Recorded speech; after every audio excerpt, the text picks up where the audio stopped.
This is the Strongest Sage with the Weakest Crest, Season 1 recap. Don't forget to click that notification icon to stay in tune with our latest videos. Let's begin. Gaius the Wise, a sorcerer thirsty for power, decides to reincarnate to obtain the fourth emblem, and now he must empower it to be the strongest. To Mathias' bad luck, he learns that humans had progressed backwards on magic and lost the ability to perform even simple spells. They even thought Maddie's emblem was defective since they forgot about it. Maddie decides not only to be the most powerful, but also to help humanity recover magic in the process. Maddie heads to the capital, where he seeks to join the magical academy to improve his skills. While looking for equipment, he meets a girl named Alma, who needs someone to enchant a sword for the academy test. Maddie offers to help her, and Alma's surprised that Maddie can enchant the sword without casting a spell. Later, during the tests, Maddie bumps into Alma again, and meets her friend Lurie, a great wizard who seems to like Maddie. The girls pass the test, and in Maddie's turn, he surprises everyone at the academy. Headmaster Edward talks him into teaching the students magic without conjuring. He asks him to fight in an upcoming academy tournament. Maddie accepts and starts teaching students his new way to cast spells. On the tournament day, Maddie realizes his rival is a demon in disguise, so he uses his power and easily defeats him, winning everyone's admiration. After defeating the demon, Maddie's taken to the king to receive a reward. He asks for access to all the dungeons in the kingdom to get materials and create a protective barrier over the academy that protects the students from demons. Maddie asks Alma and Lurie to come with him. Although they don't want to be a nuisance, Maddie tells them they're strong enough, but he'll help them in case they're in danger. Arriving at the dungeons, Maddie teaches Alma to conjure and shoot arrows charged with mana. He also teaches Lurie how to enhance weapons and refine materials to make equipment. Thanks to his lessons, the dungeon's quest becomes a piece of cake for the girls. After going down several floors in the dungeon, Maddie and the girls decide to camp in a safe area. Suddenly, Maddie feels a strong presence and decides to investigate on his own. Going down one more floor, he meets a dungeon boss. After a complicated battle against the giant snake, Maddie manages to defeat it and collect materials to sell later. After slaying the snake, he returns with the girls to get out of the dungeon.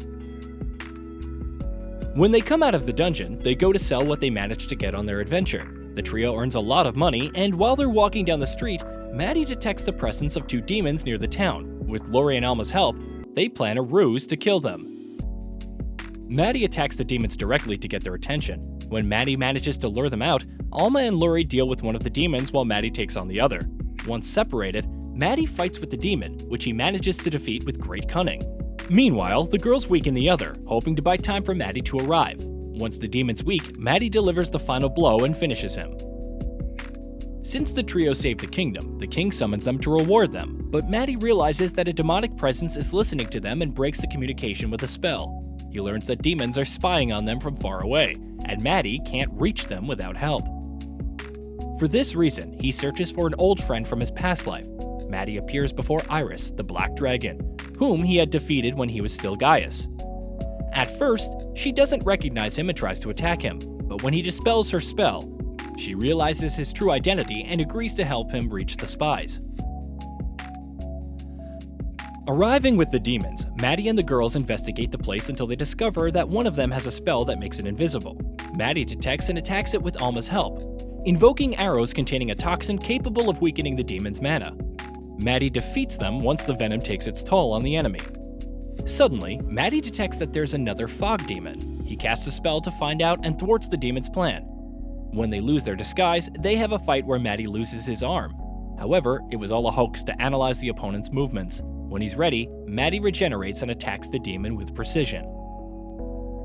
After their victory, Maddie discovers the demon's plan. They wanted to use a magic crystal to generate a lot of enemies in the capital that could end the kingdom, but Maddie's group intervention saved the city. Upon returning from the adventure, Maddie proposes to Iris to become a human so she can accompany him on adventures. Iris agrees and turns into a cute girl with immense power. To keep her close, Maddie proposes to Edward to let her join the academy.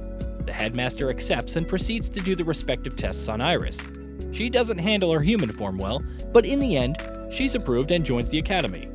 While Maddie and the girls had adventures saving the kingdom, the head of the second academy and his students collect materials to create a barrier to protect the capital. Upon returning, Maddie sees how all the students have progressed, thanks to his teachings. Maddie asks the first academy for help to collect the materials on time. At first, they refuse to help him, but after beating them in a magical fight, the First Academy agrees to help Maddie. Since a primordial material to create the barrier is missing, Maddie goes with the girls to a dungeon to collect it. After killing several monsters and getting magic stones, Maddie summons an enemy to give them the exact stone they need. However, he goes too far with the mana when he conjures the monster and brings a mighty dragon that puts the team in trouble. But in the end, they manage to finish off the dragon, obtaining the needed stone. Back in the kingdom, Maddie begins instructing his new team. He tells Iris to practice using her human body and teaches Luri how to forge weapons. Thanks to these lessons, Luri makes a new sword for Maddie, a bow for Alma, and a spear for Iris. These new weapons gave them much more power and improved the team's abilities. The mission to cover the kingdom with the barrier begins.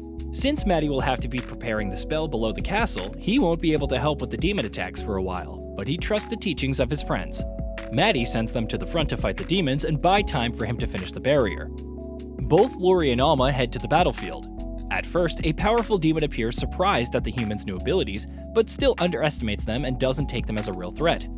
Alma defeats him with an arrow enchanted by Luri. After the defeat, various demons appear in the sky and attack the students. They all manage to hold out until Maddie arrives, who kills all of the enemies in the blink of an eye. After the battle, Maddie activates the protective barrier and saves the kingdom. However, outside the wall, various demons summoned many monsters that could attack the nearby towns. For this reason, Maddie and his companions go to stop them. After an arduous fight, the heroes kill all the monsters and save all of the people in the kingdom. After saving the kingdom, Maddie tells the headmaster that he's leaving his position at the academy to investigate the demons' plans.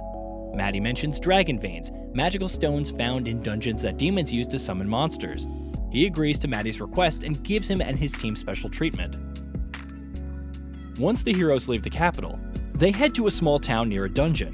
Maddie's interested because there's a very powerful dragon vein nearby. Upon arrival, they notice the inhabitants are in poor condition because of their mayor. Maddie decides to help the townspeople with food and treat the wounded while promising to deal with the mayor later. When they enter the dungeon, they defeat many enemies quite easily, collecting many resources. On their way out, Maddie and the girls sell what they find and plan to arrest the town mayor. At night, they enjoy a delicious dinner to celebrate the efforts during the day. The next night, the mayor's helpers try to attack Maddie and his team, but they defeat them. Thanks to the attack, Maddie tracks down the mayor and goes with the girls to arrest him when he finds out his location. He also takes a royal guard he contacted days ago with him to help with the capture. They kill off the enemies at the mayor's house until they reach the man's hiding spot. The mayor tells him that bad things will happen if something happens to him, and Maddie knocks him out. At that moment, a horde of monsters approaches the town. Maddie and the girls rush to the dungeon to stop the demon summoning and save the city. The boys find the dragon vein and make the monsters disappear with Luri's help. While Luri works to get the vein, Maddie fights the demon behind the plan. Maddie realizes he's receiving orders from a superior and charges with everything to defeat the enemy. After an arduous battle, Maddie manages to defeat the demon. He communicates with his master and tells him that he'll find him soon. For her part, Luri was able to stabilize the dragon vein and stop the monster's attack, saving the town. After helping the town, Maddie and the girls need to return to the capital to seek a border permit that'll allow them to leave the kingdom. Maddie wants to locate the demon behind the events in the town with his magical signal. Upon reaching the capital and walking through the academy, the king grants them border permission, and the group leaves for Radina. Upon reaching Radina, the heroes go to the town's guild to level up and get permission to enter the restricted area where they are presumed to find the demon. To level up, they need to win a battle against Gaius, a warrior from Radina. The test was one-on-one combat, although Gaius only wanted to measure himself against Maddie. They both have a great fight, but Maddie is still superior. In the end, Maddie wins, but he admires Gaius' incredible potential and gives him a grimoire to improve his skills. With the required rank, they can continue advancing on their path to discover the identity and locations of the demon. As the heroes go to the demon's location, they find a village controlled by sub-demons working on the higher demon. Maddie and his team decide to infiltrate the city and thwart the sub-demon's plans. Inside the town, they discover the enemy controls the humans and sends them to work in a factory to give power to the higher demon. The group infiltrates the factory to discover and ruin their plans. Once inside, they begin to plan how to kill the sub-demons in the city. At night, they set everything in motion, and the enemies start falling. Seeing that his subordinates are failing, the leader of the sub-demons decides to intervene. But when he's about to discover Maddie's plan, Gaius arrives to help them. Gaius goes one-on-one against the leader while Maddie and the girls take it upon themselves to defeat the remaining minions. Matty tries to help Gaius, however, he refuses. He wants to defeat the enemy alone. After an arduous battle where they match their powers, Gaius seems to defeat the demon, freeing the people from the enemy's mental control. The demon that Gaius defeated is still alive, and Matty takes care of him. Although before dying, the voice of the superior demon says that he'd soon go after him. Matty hurries out of town and continues searching for the demon's location. Once on the road, the group arrives at a shrine Matty created in his past life. They start searching the place to find the higher demon's identity using an artifact that could trace magic. The artifact shows the higher demon is Zeridius, an ancient demon Matty claims he couldn't defeat at his current level. The girls start to panic since he's already looming towards the capital. However, Matty remembers that a weapon he had created in his past life that's capable of defeating Zeridius is in the king's castle. The heroes quickly travel to get the sword before Zeridius reaches the capital. The boys manage to get to the capital first. However, Zeridius arrives right after and faces Matty, who sends Alma and Lori to look for the sword while he and Iris buy time. The girls go in search of the sword and the castle treasury. At first, the guards stop them thinking they're bandits, but after the king's intervention, they're allowed to pass. Meanwhile, Matty was on the verge of death after fighting Zeridius, although he was fully confident that his companions would arrive in time. Matty continues to fight and defend the capital from Zeridius, but the fight almost ends the hero's life. Meanwhile, the girls get the sword and are about to give it to Matty, but when he receives the weapon, Zeridius stabs and kills him.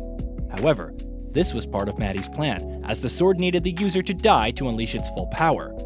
Matty revives and attacks Zeridius with his new weapon, finally defeating him and ending the threat. Although before dying, he tells him he's not the only ancient demon that exists and that soon the next one will be his downfall. Matty and his team save humanity once more and begin to rebuild the city from the damage Zeridius left behind.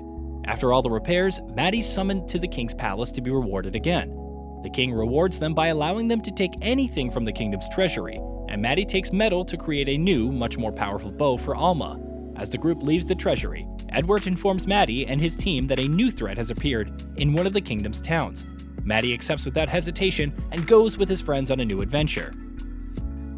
And that was The Strongest Sage with the Weakest Crest, Season 1 recap. If you enjoyed this recap, remember to hit that sub, click the like button, and comment down below to let me know what you think of the series. I'll see you in the next video.